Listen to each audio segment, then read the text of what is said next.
Shame on you. Listen, have y'all not learned from the past couple of days? Have you not learned? Learned what? What's our lesson here? What do you want us to learn? Following federal agents. Give me my phone back. No, you can't take my phone. For what? Stop fucking following us. You are impeding operations. So let people go to church. You did not learn from what just happened? They pulled weapons on us while they were driving, I might add. Not even pulled over, and fired rubber bullets. What happened in Minnesota when that 37-year-old lady, Rennie Good, was shot dead in the face 3 times by a thug working for Ice, the so-called border police. The reaction to that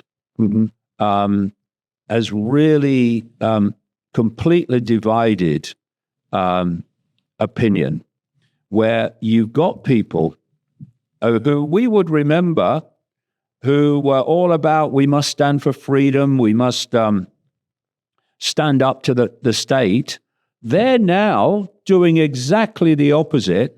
It is time for Trump to declare the Insurrection Act. Here's the good news. The globalist order is coming to its end all over the world. So no matter what you guys do, cling to power, try to bully us into submission, your days are over. But Trump needs to put troops on the streets right now. They need to prosecute Walls, Fry, all of them. And then we've got the left who are saying, oh, this is fascism, we've got to stop this. But when their guy was in power, they were quite happy for tyranny to reign and for people's to be censored and silenced.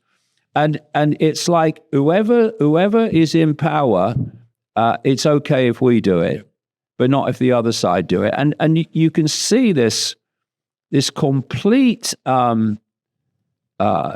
division of society, and this horror in Minnesota has just been a microcosm of that division.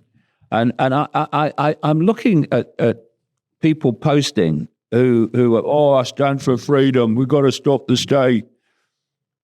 And I'm going, but you're now supporting actual murder on behalf of the state. Well, they were just lefties and she was a lesbian. Well, basically, what does it matter? Yes, declare the Insurrection Act and get the DOJ to charge these people with sedition. If we could identify all 1,600 people in the Capitol that got charged with geolocation and bank records and facial recognition, why can't we do it with every rioter in Minneapolis? Why can't we do it with every person that's chasing ICE in Chicago? You have to go in and crack down hard with federal law, because if you don't, you're emboldening these people. It's extraordinary. But of course, when you're reaching the point of your endgame scenario agenda, you want people looking in every direction except there. And that's what we're seeing. In 2026, and of course, Trump, like I said earlier, is a wonderful vehicle for it.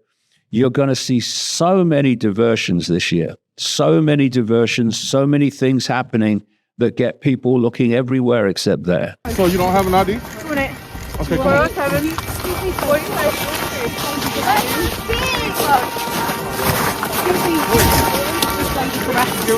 45. Once you realize that it doesn't matter if it's Labor, Conservative, Green, Reform, Republican, Democrat, they all ultimately answer to the same masters, even though many people in the party, most people in the party won't know that, but their ideology is enough to make them act in certain ways which suit that.